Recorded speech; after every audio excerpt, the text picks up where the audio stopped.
Welcome to Scary and Creepy Stuff, a podcast dedicated to everything that is scary and or creepy. I'm your host, the Raven Guy. Join me in a world I created for anything scary and creepy. Sit or lay down, make yourself at home, get a beverage of choice, and just relax as we enter the world of scary and creepy stuff.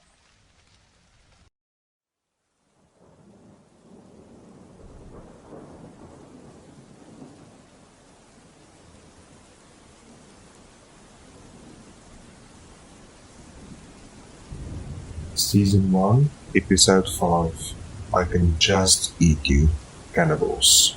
15th century Europeans believed they had hit upon a miracle cure for epilepsy, hemorrhage, bruising, nausea, and other medical ailments. This brown powder could be mixed into drinks, made into a lubrication, or can be eaten as is. It was known as mumia. And as you can guess, it was made from mummified human flesh, grounded up into a brown powder.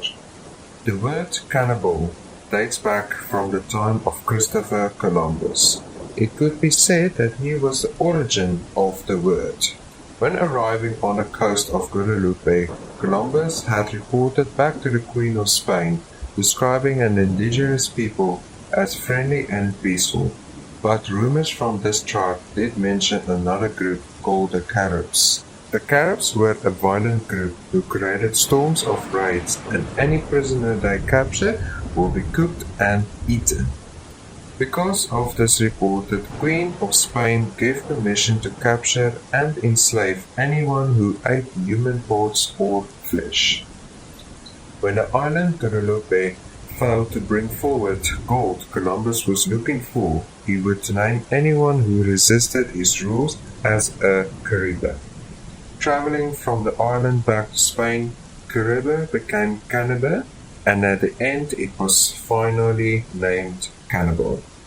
First used by colonizers to dehumanize indigenous people whenever they would take over the land. Its final meaning was applied to anyone who would eat human flesh. Cannibalism is real and has a complex and long history. It comes in many forms. Just like mumia, it doesn't involve human body parts, and the reasons why someone would practice cannibalism have various reasons. From the past, we can see evidence of many forms of cannibalism, like, for example, survival cannibalism. Eating the body parts of the dead who did not survive in order to move forward and survive and protect your living family. But it's quite common in other cultures to eat human flesh under certain circumstances, mostly when it went to the extreme.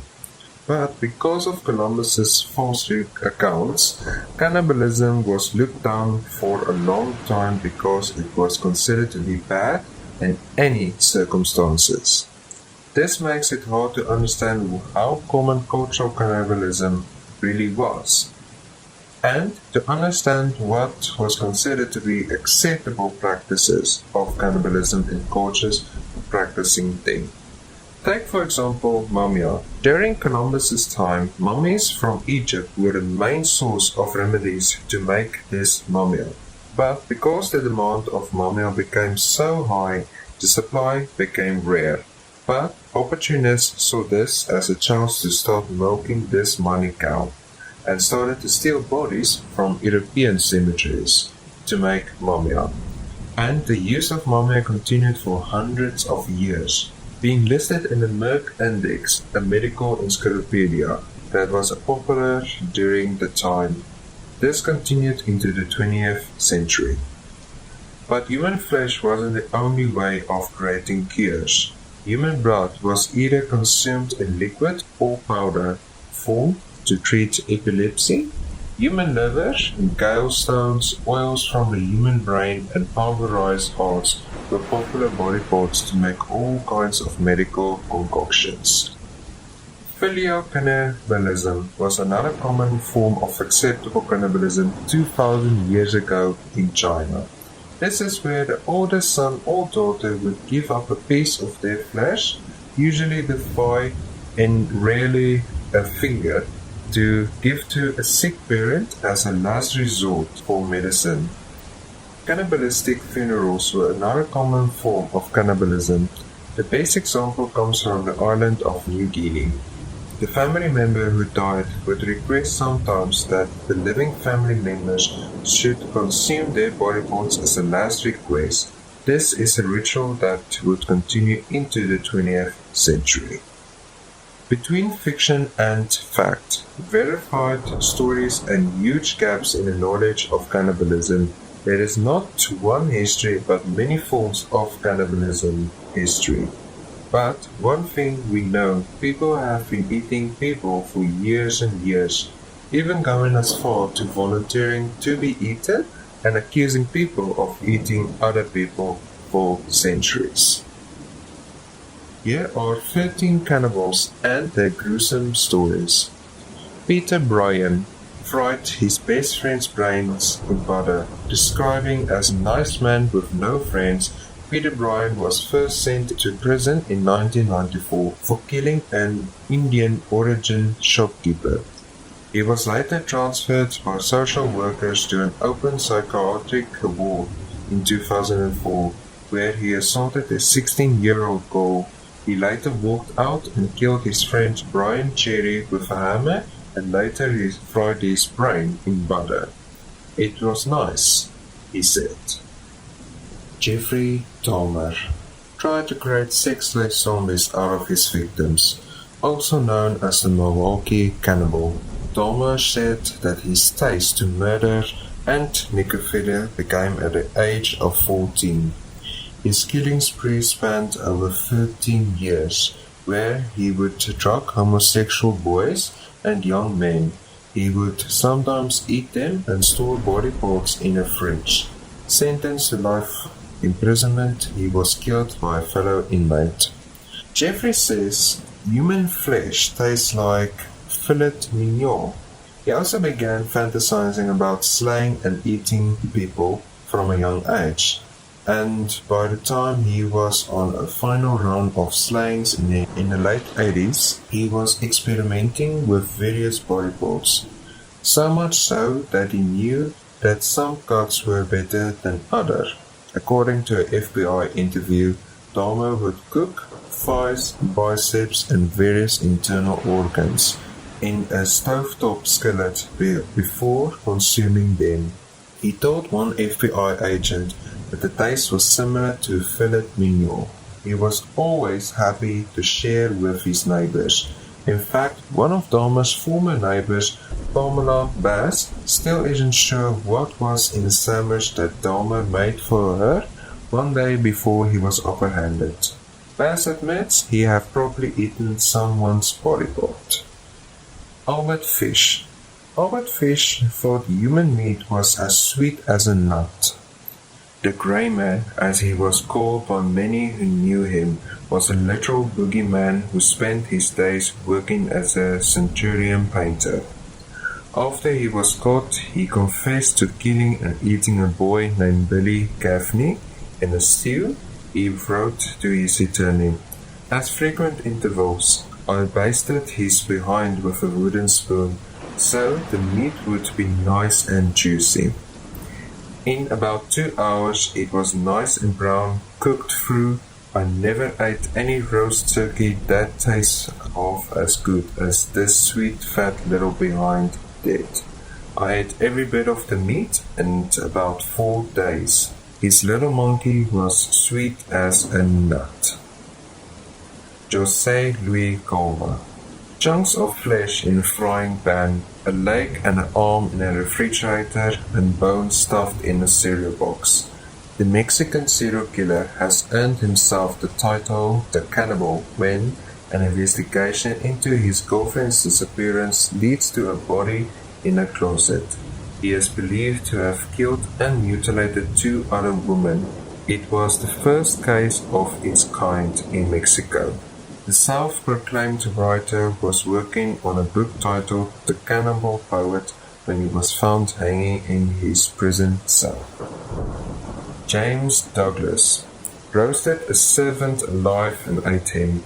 This one's from the history books. James was kept on a lock and key from childhood in Queensberry House in Edinburgh, which is now part of the Scottish Parliament. During an instance of eruption at the house, 10-year-old Douglas escaped and slaughtered a servant boy and roasted him alive on a revolving spit. He then ate sections and slow cooked the body. Terreur. Disowned by his parents because he ate everything in the house, including the pets. He started in his 20s as an opening act for a charlotte eating corks and stones. His unusual ability to attract the attention of the government who took him in to conduct experiments. He was known to eat cats, snakes, lizards, and puppies at the hospital during treatment. To cure his appetite, he would sneak out to drink the blood of other patients and ransack the corpses in the morgue. Leonardo Sinclair turned the remains of victims into soap and food. When her oldest son, Galopsi, was asked to enlist in the Italian army, she decided that the only way to keep him safe was to conduct human sacrifices. She planned the murder of 3 women, used the bodies of her victims to make soap and their blood to crunchy tea cakes, and it's known as the soap maker of Corrigo. Jono Elk took various body parts and used them in satanic rituals. As a child, Elk killed a dog by duct taping it up and beating it with a metal pipe.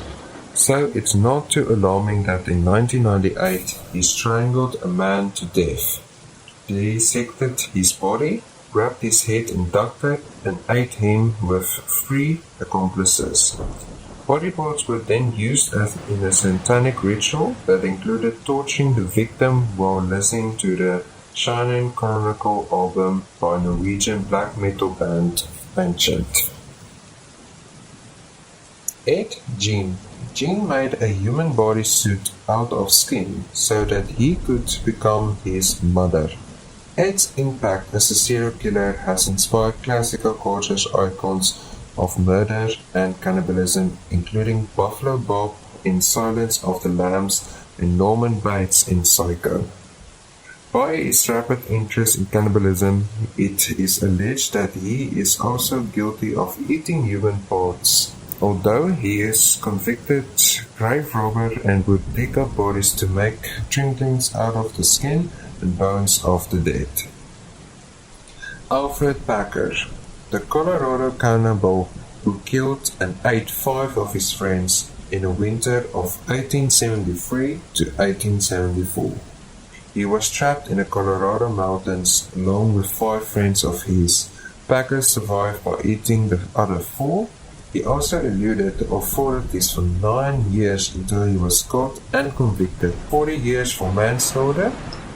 When he was paroled in 1901, he was allegedly vegetarian.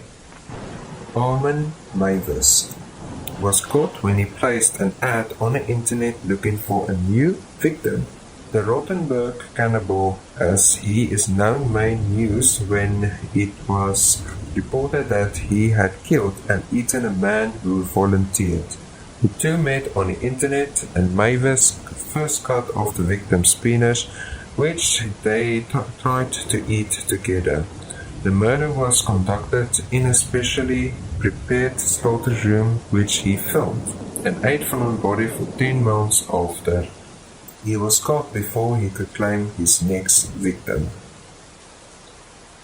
Others too cooked and ate humans with his homemade barbecue sauce.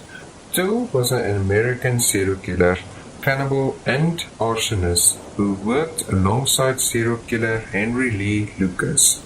The 2 met in a soup kitchen in Jacksonville and became a sexual relationship that also meant they accompanied each other on murders. It was only Toole who confessed to cannibalism and went into a great detail about the act.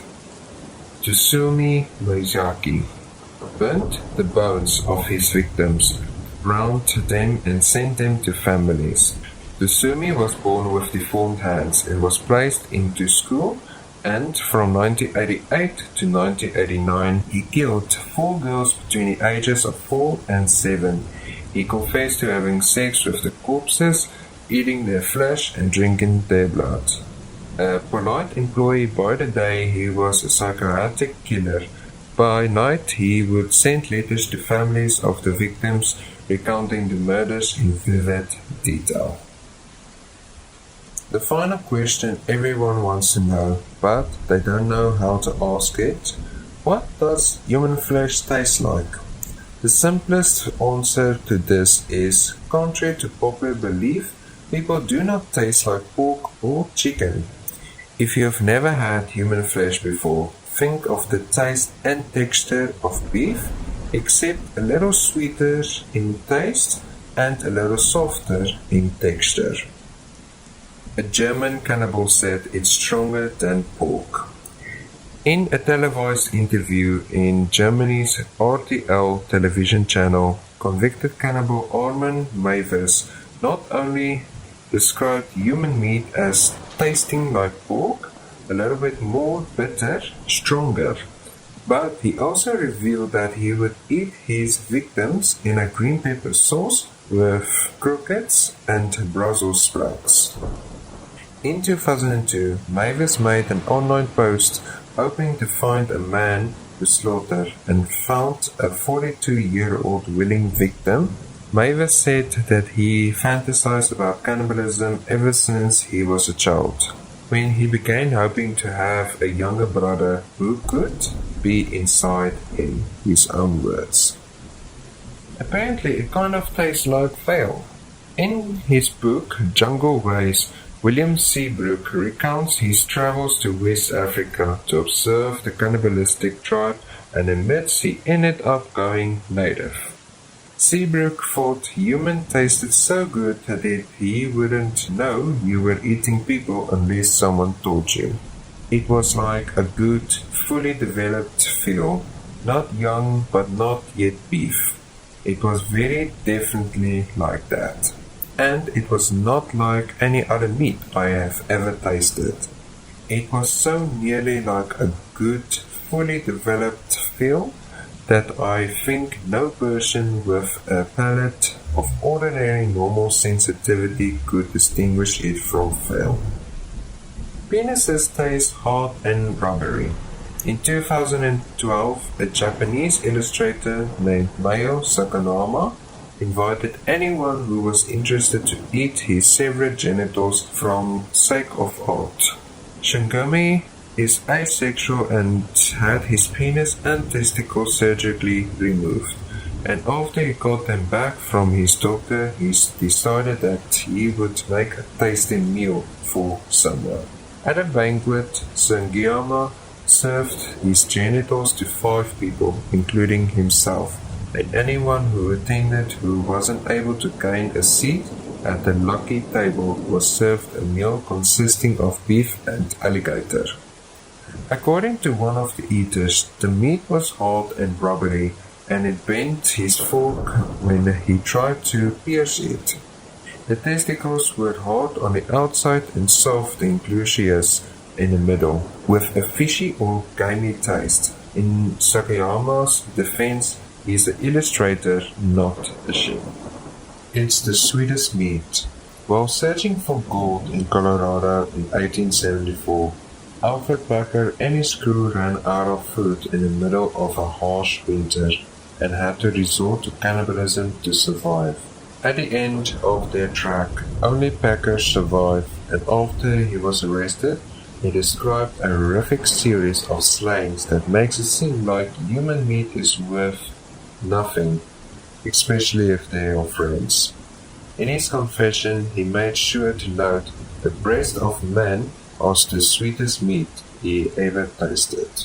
It can be tender and delicious. After a whirlwind romance and 1 month of marriage, Omia Nelson took the life of her husband Bill and dismembered him on Thanksgiving in 1991 before mixing his ex's body parts in with the day's leftover. Later, when she spoke to the series of psychiatrists, she claimed to have barbecued his ribs. She described their taste as so sweet, it's so tender and delicious, and, well, not just like in a restaurant.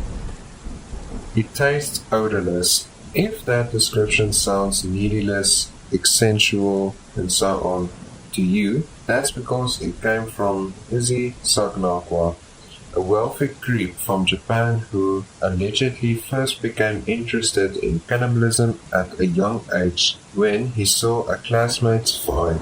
I suddenly thought, that looks delicious. In 1981, Sagawa was studying in Paris and invited a friend over to help him translate some poetry. When his friend arrived, he took her out with a hunting rifle and proceeded to eat her remains. As far as the taste goes, he said, human meat is odorless. I actually believe that human meat is the tastiest of all meats. It doesn't have any of that gamey animal smell. When I ate some more a couple of days later, just before I got arrested, the meat had become sweeter and tastier. Native tribes on Vanuatu also describe the taste as very sweet. While studying at the natives of Vanuatu, an island nation located in South Pacific in the 1970s, Jeremy McKenzie tried to get to the bottom of what was going on with the love of human meat. Islanders told him that human meat is very sweet. The Karawi tribe claims it tastes like cassowary. In 2006, Australian journalist Paul Revere went to meet the Karawi tribe from Indonesia and New Guinea and learned about their culinary culture. He discovered that the tribe believes that when some perishes unacceptably, they have been processed to Karawi, a witch man who comes from the netherworld and eats people from the inside out. In order to rid the world of Karawi, the tribe must eat the person's body. Reveal said that the tribesmen describe human meat as tasting more like poultry than pork. I asked them what it tastes like, and although you always get the common misconception that it tastes like pig, they say the flesh tastes more like cassowary, a New Guinea Northern Australian bird that resembles the ostrich or an emu. An accidental released slayer claims it's really nice. Due to a systematic error, schizophrenic slayer Peter Bryan was given permission to live in a hostel in North London where he could come and go as he pleased, while eating whomever he had his eye on at the moment. In 2004, he slayed his friend Brian Cherry before severing his arms and one of his legs and frying up his brain in a pan of butter. After his arrest, he told the police, I ate his brain with butter. It was really nice.